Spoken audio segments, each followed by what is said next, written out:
What's going on, Mr. Daps? I'm Katie. Fact here. This is weird. Uh-oh. That wire's come loose again. That's This time I'll be very careful. that's the fun fact. That we don't have a camera in. No, That's not yeah. actually fun, but No. that part's fun. So Yes. it'll be good. Yes. Welcome, DJ Rex. Welcome. It's Geeks Corner time, and Cameron is working tonight, so he ditched us, but that is totally okay, because we will keep moving forward and welcome him back next week. Yes. And hopefully everything will be working and fantastic, and we'll have a producer next week. We'll have a second co-host next week. We'll have DJ Rex next week. DJ Rex will be inside. We'll see. He'll be sleeping. He'll Okay. be going to We bed. will see. We'll see what He'll happens. be night. It's his bedtime. But DJ Rex comes from Star Wars Galaxy's Edge, where we visited on Friday at the really early morning hour. Actually, it wasn't super early by the time we got there, but leading up to it was super early. Had to wake up super early. We were there for the opening of Star Wars Galaxy's Edge on Friday, and it was a blast. And we've got a ton of photos up. We've got videos up. I think we're up to like 30 videos or something like that we've that. posted over the weekend. And you can check it all out on the link that Maddie just tweeted, I'm pretty sure. Yep, you did. Look at that. You were on it. She's on a roll. And if you have questions about Star Wars Galaxy's Edge, make sure to tweet them at us with the hashtag Geeks Corner. We'll respond or let us know in the comments. But first, now that you've experienced a full 4-hour magical experience of Galaxy's Edge with all of it working the way it's supposed to. I'm trying to think With cell phones. Yeah, with cell phones, with cameras, with guests, with a queue system, with everything functioning the way Disney planned. Yes. Thoughts? I think that the reservation system was the best idea that anyone came up with. I think it's super funny. I think that people have been, I don't know what people have been thinking, but some people were like, oh man, Galaxy's Edge was so crazy. It was not. It was Smuggler's amazing. Run had a 15-minute wait. We have friends that wrote it 3 or 4 times and still had a bunch of other things to do and like got all that done, which is incredible. And I think that the reservation system, because we saw it in a much smaller form, and so we were hoping that with actual guests that it would be very similar, and it was. And I think that I hope that we see something similar. I don't know how they will ever do this again in the future, but I hope that we see more things like this. Because I love there not being a 5, 6, 7 hour wait stretching all the way to Main Street and then looping back around and going back to Galaxy's Edge. Well, the real question will be is what happens when the reservations are gone and they go to virtual queuing, and I'm actually super excited about that. Yeah. Because I think that's actually going to be better than the reservations, is my prediction. And I think that the cap will still be the same number. Is the light system? Or is my battery draining? He's falling asleep. He's going good night. Good night. He's tired. That's right. But I do think that they're going to hopefully keep the cap on the same number for people that they allow into the land when it comes virtual queuing.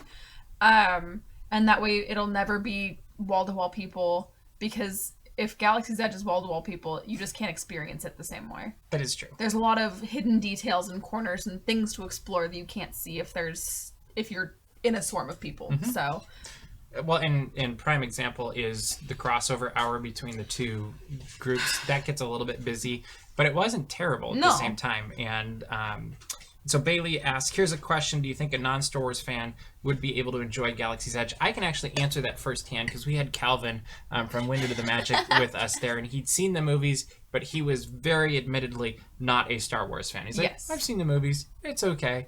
Like, he was very... I think we were trying to have a conversation. We weren't even going that deep into lore or anything. Yeah.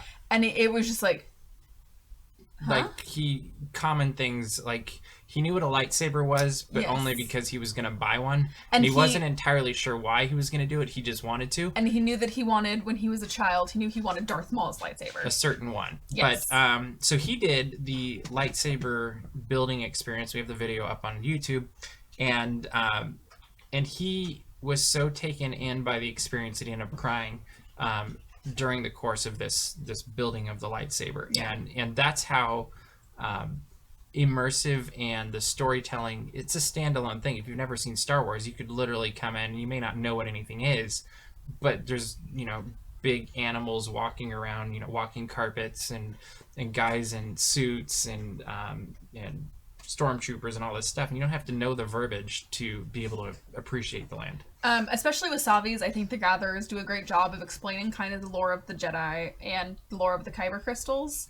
I think that's pretty well contained, but I think that even if you haven't really seen a Star Wars film, most people know the visuals of Star Wars, so you most likely have seen the Millennium Falcon before. You've most likely seen Stormtroopers or Rey.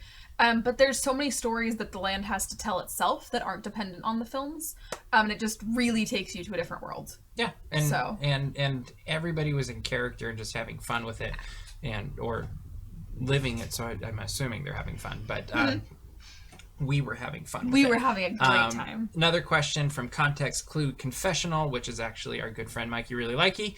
He says, do the videos you guys made inside Galaxy's Edge do justice to its atmosphere? Is it even better than it seems? I'm going to believe it is, at least. The videos don't even come close to doing it justice. Like, you can't capture the size, you can't capture the scope, you can't capture the atmosphere. I don't know if we actually captured some of the sound effects.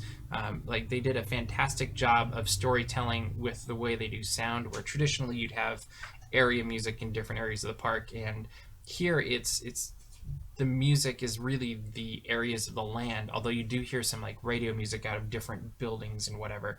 But there's multiple times where like you hear a TIE fighter fly over, or you hear a ship taking off, and those kinds of things you just can't capture on video. Even if you were to hear it, you wouldn't get that feel of like, oh, it just flew by over us somewhere. And then the smells, like there's smells, and there's just so much else going on that you there's no way to capture it in video. I think more importantly, and I think you just kind of touched on it, is you can't capture the experiences that you're going to get from the citizens of Batuu. And it was funny because we would even separate, and then we would find each other again, and we would try to tell each other what had happened in like the 10 minutes since we'd seen each other. And it was because everything kind of feels like you had to be there thing. Because there was a couple... Chewie fixing an X-Wing. Yeah. There was a citizen of Batuu that had commented on my droid and had seen my data pad, and we were talking, and asked me what type of personality check my droid had. And so I said, well, I just hope it's something good. And she said, well, what does good mean to you? And I said, resistance. And she said, I'll remember that. And turned around and walked as far away from me as she could. So there's so many things, and that happens everywhere you look. And you can go in as deep as you want. Like, you don't have to go all the way in and play. You could literally come in, enjoy the land, watch, kind of passively experience land. Or there was people that were totally getting into it and going and maybe being a little bit overly enthusiastic and practically interrogating people to find out what their alliances were, where their loyalties really stood. And that made for an interesting thing as well, just because... there's obviously First Order and Resistance characters there that are very easy to tell, like, oh, you're this, you're that. But then all of the inhabitants of Batuu are much more subversive and much more like they're feeling it out, and each person has a story, and they're not necessarily forthcoming about it because they don't know where you're standing and if you're going to turn them in and bring Kylo Ren or what's going to happen. Well, and it feels like a Ghost Town Alive at Knott's Berry Farm or a Legends of Frontierland from a couple summers ago, where you are part of the story and the things you do matter, and an experience you'll have over here is gonna somehow get to someone over there, and it's something that I don't think we've really seen at this level and this magnitude from Disneyland, and it's super impressive, and I can't wait to go back. Bailey says, also my favorite thing has been watching everyone else's first day videos, especially from the 8 a.m. crowd, and seeing the DAPS Magic crew and other people's videos, including Disneyland's. One of the fun things that they do, though, is you can use your pad in the Disney Parks Play app. Yes. And that is a lot of fun to use as well, because it interacts with the land, and you can literally fix things, break things, hack things, translate things. I'm a lieutenant for the Resistance. Get points for flying the Millennium Falcon or lose them. Yeah. And and build your alliances also. Yeah. And what you do can actually cause things to happen in the land that, maybe maybe you're allied with the First Order and you sabotage something like an antenna or something in the resistance area, and then Chewie has to come and fix it. And and that was pretty cool that they were doing stuff like that too. You can hack signals. There's 3 groups. There's First Order, Resistance, and then Scoundrels. Something like that. It's something like that. So you can pick missions that align with whatever group you want to align yourself with. And then you can kind of rank up, level up. You can help. I was helping Rose Tico collect medical supplies for the Resistance. There's Vi, who you get to meet in Batuu. She has some missions for you, and so you get to kind of, because I hadn't realized, customize your own experience. I hadn't realized who Vi was. I just saw. I thought it was someone very dedicated to Batuu. Oh, did you think it was a guest? Yes. Oh, yeah, that would have been weird because I took lots of pictures of her. I just thought she was into it. And then I realized that Vi had a mission for me, and I was like, oh, she's part of it. Yeah. So it also helps you look really smart and educated. There, buddy. Drink your Dasani. Glug, glug. Arabesh Dasani. Yeah. Anyway. But yes, so there's lots of story to be found in there, and it fleshes out because you'll have conversations with these characters, and they'll tell you that, oh, we're on the run from the First Order. Oh, they're creeping in on us, such and such. So it's very fun and very and vice versa cool. from the First Order standpoint. Definitely. There's also a ton of Easter eggs in there, and we could probably do like 3 whole shows just on Easter eggs from years that movies come out to characters in the movie to Golden Jar Jar Binks to fruit to the Ark of the Covenant. To the Ark of the Covenant. The Ark of the Covenant is found in Star Wars Galaxy's Edge. You can go find it. I'm not going to tell you where, but we did find it. And it's you could probably just spend days just exploring and looking at details and coming up with different Easter eggs that are in there and references to the different movies. Oh my gosh, yeah. And we could go on, but we already have another video. So if you're subscribed to this channel already, you've seen it, and if you haven't, take a moment to subscribe and go check out the other video, or I think it's called Inside Star Wars Galaxy's Edge, and that goes into it goes deep in depth of all of the different things. That video, I thought that we'd only talked for a half hour. We apparently talked for an hour because there's so much. So, and that's only scratching the surface. We should talk about Millennium Falcon too, though, because that's a huge part of the land. You get to walk in, see it's the real thing. It's exactly the size it should be. It's the model I believe it's the official design now for the Millennium Falcon. So what you see in The Rise of Skywalker is this ship, and that's super cool. And you get to go around it, underneath it, above it, and then drive it and fly it. And we flew it. There was 5 of us with Calvin, and Calvin, Murray, Merlin, Katie, and me. And we did pretty good. We did really well. Like, there weren't things going off and exploding when we walked out, so that was good. And as opposed to the people behind us that, like, when they got off, the ship wasn't happy with them. There was a lot happening there. But it was cool, and we got to do a longer version where you're like fighting with things and going through the asteroid belt at the end, and that was pretty cool too. But that's hard. It is hard to navigate through the asteroid belt. But it was fun. Like, it's amazing.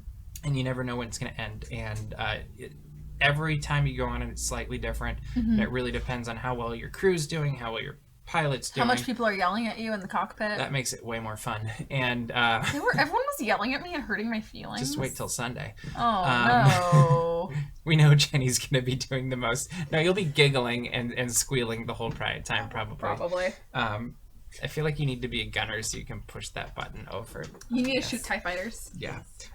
Anyway, that's a lot of fun, and just getting to walk in the hallways of the Millennium Falcon, I think, will never get tiring. It is amazing. Like, obviously you're walking the halls of Millennium Falcon, but you're walking the halls of the Millennium Falcon. It's everything you've seen. It's the hallway where Han Solo walks in and says, "Chewie, we're home." Like, there's all of these things that you've seen for so many years, and finally, like, the first time we went in, I was, first of all, sobbing my eyes out. Second of all, touching the walls, because I was just like, well, I think everybody has always wondered, too, what those walls feel like. because you don't, like, are they foam? Yeah. Are they, like, you don't know, and now you do. Yeah, so I think, and it's really funny because you see everyone at some point kind of do the walk and like run their hands along the wall type thing. And then the button pushing starts happening. Like, Yes, and what's you this start button pushing do? And they're every like, button. oh, they actually do things. Which is good to know, but also know if you break it, you have to fix it. That's what they say. And if you're using the Disney Parks Play app, your credits will be affected. Yeah. So If you don't do so well, it'll take credits from you. yeah, Hondo will. He always gets his credits. Yes, that is very true. Food is decent. My favorite thing is the Ronto wrap. She wasn't as big of a fan. What's been your favorite food so far? The pot roast or the shock roast at Shock Docking Way roast. 7. Yep. And then your favorite area of the land. Ooh, that's hard. I mean, I obviously really love. I'd say my favorite area is probably Doc Ondar's into the Millennium Falcon. Okay, courtyard. that little, yeah. Yeah, that like staircase. Just because I think Doc Ondar's is amazing. I think the whole theming. If you watched our vlog, you see that Murray knows the whole story of There's some paneling when you walk into Doc Ondar's, and Murray knows all the lore of the land. So And I see Orange Grove 55 asking favorite drink at Oga's. The group consensus so far has been the fuzzy tauntaun. yes, And makes your lips tingle. That's so far the winner. Mikey's asking, has the reservation system helped with crowd control? Absolutely. It's been a breeze. I think it worked too well, and I think it scared people away. And so the entire park has been nice, as opposed to just Star Wars Galaxy's Edge. And he also asks, how do you think things will change once it's over later this year with Rise of the Resistance opens? I actually think they're probably going to keep it pretty smooth. Like, I think they're going to keep it flowing pretty well. Yeah. They have a good system in place, and it's moving forward smoothly. So I think they're going to keep building on that. The thing I am curious about, though, is how it's going to play out in Florida, just because of the amount of people that are there versus like Disneyland Resort is this, and then Walt Disney World Resort is like 10 times bigger, it seems like. And so I am curious to see how that plays out. Definitely. Amy asks, how does Ark of the Covenant relate to Star Wars? Harrison Ford, George Lucas, there's quite a few different connections. There's actually other John Easter Williams? eggs in the movies. Yep, in the movies too that kind of relate the two together. If you go to Raiders of the Lost Ark, there is a Star Wars connection as well. Do you know that one, Maddie? Okay, I was like, I think I saw her nod her head, but peripheral vision, you know. All right, so. That's Star Wars Galaxy's Edge. Other things going on Disney Geek News. Lion King, there's a new clip where we got to hear Nala for the first time. We also got to hear Timon and Pumbaa, which I actually was more excited about Timon and Pumbaa than Nala. And I was like, okay, it's Nala. And I don't know. Well, okay, you know the GIF where she's like, Beyonce? That was me the whole time. I was very like, I'm sure that I'll get used to it when I see it. But for now, hopefully, yeah. Like Beyonce. it didn't really, like, I wasn't blown away. I don't know. I just think she's too Beyonce. And Beyonce's wonderful. I'm not saying bad things about Beyonce. Please don't come for me, Beehive. I'm scared of you. But Okay. I am. Okay. But I am very excited about Timon and Pumbaa, and I think that there's honestly so many famous voices that are in this Lion King that I might just get all like... I might not be distracted by it. I think that this 30-second clip that focused on it really is going to showcase it for me, but maybe I'll be fine when I see the film. It'll be interesting to see how they change the music also with her in it. Definitely. Because I feel like you have to showcase that a little bit more. Yeah. Also this week we got our first look. Was that this week? That was really this week. Onward. We Yes, got it our was first this look week. at. And Thursday. We got some pictures and poster and trailer. Mm-hmm. And I'm completely intrigued by this. And I'm also amused at how it almost feels like it could have come straight out of Monsters. Oh, yeah. The Monsters franchise, even though it's a different world, but it definitely has that feel and vibe, and I'm guessing humor to it as well. Yeah. Well, it's the what happens when a fantasy world subscribes to the same things that we do. So still has elections, still has cars, jobs, all those things. When unicorns are raccoons, apparently. Yes, unicorns are the fantasy world equivalent to raccoons, Maddie. Maddie really likes raccoons. Send her gifts of raccoons to the DAPS Magic Twitter, please, because that would make her day. If she could just see gifs and pictures and videos of raccoons. That'd be funny. Yeah, so if I log on to Twitter in 2 hours and I see a bunch of photos of raccoons, you all did your job. But I think it's very... Especially if you do the Incredibles 2 raccoon, because that's one of the funniest moments in bonus Pixar points history, for Rocket or for the Incredibles 2 raccoon that fights Jack Jack. Yep. But yeah, so I think it's super interesting. And I'm excited to see where it goes. It was very funny because I didn't realize that it was Tom Holland. I don't know why my brain didn't realize it was Tom Holland. But the second his brother pulls up, I was like, Wait Chris a minute. Pratt? What? So it's basically like a little Marvel mini reunion. Yeah, it'll be fun. Sure. Jumping back to Star Wars Galaxy's Edge really quickly, we got a question on YouTube. How often are Kylo Ren, Stormtroopers, Rey, and Chewie out in the land? Most of the day, on and off. Definitely. Chewie and Rey were out pretty much, it looks like almost all the time. Like they're in and out. If you're gonna see them during your 4 hours. And Kylo Ren was in and out every once in a while. Stormtroopers seem to be pretty consistent throughout the day. They're always patrolling. And they're always watching. It's true. And so Back to monsters. they are around and you can watch them. What's your prediction going back to Onward? Prediction on how much you like it? I think it'll be cute and I think I'll enjoy it. I don't know that it'll be one of my top favorites of all time for Pixar because it's really hard to break into my top 5 because I feel like my top 5 are like classics. But I'm always willing to be surprised, but I think that I'm gonna like it and enjoy it and have a fun time. Cool. I think it's gonna be a fun movie. Yeah. Yeah, I'm gonna bet it's gonna end up in the middle or upper middle somewhere because I think it's gonna be fun, but it'll be interesting to see just how fun it is. Pivoting over to Walt Disney World, Christmas festivities were announced this week, and there's going to be a new fireworks show coming to Mickey's Very Merry Christmas Party. That it's Minnie's. So let's see if I can find it quickly. Minnie's Wonderful Christmas Time Fireworks, and it's going to be a celebration of heartfelt moments and the magic of Christmas. So they really got Paul McCartney's Wonderful Christmas Time and they're milking it for everything they can. That's very possible. I wonder if they're gonna have Minnie Mouse sing it because that would be really funny. Well, because it's at Viva, and so it's just they're like, "Hey, where else could we?" Minnie. It's very possible. Yeah. One of the things I think though that's exciting at Walt Disney World this holiday season though is Disney's Animal Kingdom is getting all decked out for Christmas, including Pandora, including all the different areas, and I think that's just gonna be amazing. Yeah. Like I can't wait to see what Christmas looks like in space. Space Christmas. Yeah, I mean, I think that's gonna be super. Do the Na'vi recognize Christmas, or have the humans it's brought the Christmas humans bring it, to the and Na'vi? so they have like Christmas trees that they've used local things to that's make cute. Christmas trees out of and decorate it with, and I think it'll be a fun thing to see, and hopefully we'll get some videos of that kind of stuff. And it says. Pairing vintage pieces from Earth with items handcrafted from materials indigenous to Pandora. That's fun. So I think that'll be fun. Tree of Life's getting a nighttime thing, which will be great. They're going to have the dance party with Chip and Dale. It'll be holiday themed. Chip and Dale are party animals. Yep. Africa section will mix Africa with some fusing with some Western traditions, it says. Tusker House. Diners get their merry on as Safari Donald Duck and his pals spread holiday cheer.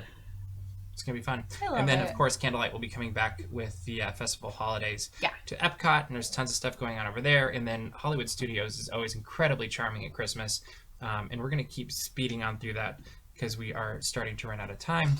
But what of all those things are you most looking forward to at Christmas that you think will be the most exciting? I am super excited to see the new Tree of Life show, but I'm super excited to see Africa. I just love Animal Kingdom. I think Animal Kingdom is one of the most immersive things, one of the most immersive entire parks that you could walk through. There's so much to see and do, and so I think that getting a holiday makeover is super exciting. It's no Osborne lights, but I think there's a lot of room for creativity there, just because you can go all these different. You're seeing the raccoons on Twitter. They listened. They listened. They're coming already. But I think it'll be fun to see the different. I'm so excited, and I think it's going to be amazing. And I hope that it's something that just builds and builds and builds and gets even better and different every year. Yeah, and I think it will, and it'll be interesting to see. Whoever just tweeted Maddie raccoons, she's crying. That'd be Bailey. Good job, Bailey, Bailey. thank you. Well played. Well played. She's crying You over can also raccoons. tweet porgs if you'd like. No, and that would be fun as well. no. Just raccoons. Roger says he'll be at Walt Disney World as the holiday season kicks off, and it'll be an exciting and merry time for sure. And I'm sure we will get a trip report from Roger as he started his weekly trip reports on DAPS Magic, and he started with an on-planet and off-planet Sunday this last week, and you can check out that article on the website as well, and it's fantastic. Right? Yeah. Last thing for tonight is today, or I guess it was really yesterday, but we caught it today. The first day of the 2019 Disneyland Resort All-American College Band was announced, and that will be June 17th. So we will be there to film all of that. We don't know set times, places, all that stuff yet, but as soon as we do, we'll let you know about all of that. What is your favorite thing about the college band? Favorite thing they do is the attraction medley in front of the castle. That is my favorite every single year. Just 'cause I think it's super fun, and they always encourage people to kind of cheer or sing along with their favorite tune. And I think that it's always super excited to see little kids, especially like this When You Wish Upon a Star and things like that. Like, it's just super fun. But And they always get really into it. yes, Seems like. especially Tiki Room. Mm-hmm. Yes. I was like watching the band progress through it as the year too, because it seems like the beginning when they do Tiki Room, they're kind of like having, like, I'm doing this because they told me I have to, and I'm going to make it the best I can. And then by the end of the summer, they're all into it and just goofing off with it, and they're Definitely. owning that Tiki Room Yes. portion. I also obviously like their theme song, Bubbles was a Cheerleader, because it's vintage Disney fun, everything you can possibly imagine. Quintessential college band. And it just feels like old school Disney, and I like that a agree. lot too. Jumping over back to Pandora, Mike says that the Pandora Christmas trees will look like Charlie Brown's Christmas tree, and that's a great one. Also, speaking of porgs, Bailey's mother got hers today, and they named it Pancake, which was one of many different names that I suggested for said porg when she asked for help the other day. So glad to hear it was Pancake. That's exciting. We made a friend named Waffles this weekend, so That it's is like, also we're kind of true. going We're with on like a a roll. breakfast food. If you need help naming things, just let us know. We're more than happy to come not up with porgs, random but porgs, No. robots. Robots, doesn't sure. matter. All of the above. robots, It's- coffee mugs, you your name cat. coffee. You name coffee mugs. You don't? That's Nope. Fred. Okay. I won't name your porg though. I absolutely will not do that under any I'm curious what circumstances. Cameron names his coffee mugs. I think it was Frederick III, if I remember correctly. So every mug on Geese Corner is named Fred. Okay, that's imaginative. You get points for that one, I guess. I don't know what kind of points, but I'm pretty sure if we're in Galaxy's Edge, they'd be taken away. Am I wrong? No. Okay. We will be going back to Galaxy's Edge this Sunday afternoon, I think. Is that when we're going back? No And one knows when we're going. Nobody knows. But if there's anything you really want to see, want us to take a picture of or video of, please let us know on Twitter or leave us a comment, and we will attempt to do that. And so much of it is also just where the wind blows us, but we will definitely try to do that and get that up for you as soon as we possibly can, because we always try to get stuff that you actually want up on our YouTube channel, and that always helps. Usually. Exactly. Checking. Oh, we already got our first porg in with a Santa hat, so that's good. Thank you. Beautiful. Go to YouTube, #Geeks Corner, if you want to see This is my... porgs. I like the idea of porgs and Santa hats. That's kind of happy. No. We could have a whole chorus of them. So this is my Jenny 2-week likes this notice. idea, right?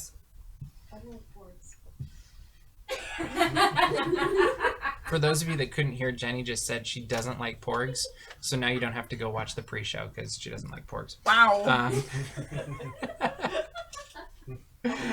This Anyway, I feel attacked. do you want to get us out of here? Sure. You can go to thegeekscorner.com, thegeekscorner.com. Check out all the things we've been doing for the last 8 years. For an Long amount of time. time. We've been doing this for a very long time. It's true. With lots of chaos, much like tonight. You can go to Lots of dapsmagic.com, check out all the Disney and geek news as it happens, subscribe to our mailing list, and find our Patreon. And while you're at it, subscribe to this YouTube channel because we are posting tons of videos. We've got a lot more actually Galaxy's Edge videos to post. We went through a lot of video on Sunday, so that's all going We up. killed like 5 camera batteries. Yeah, it's just going to keep going. But that is all the time we have for you this week. So we will see you around the corner. Bye.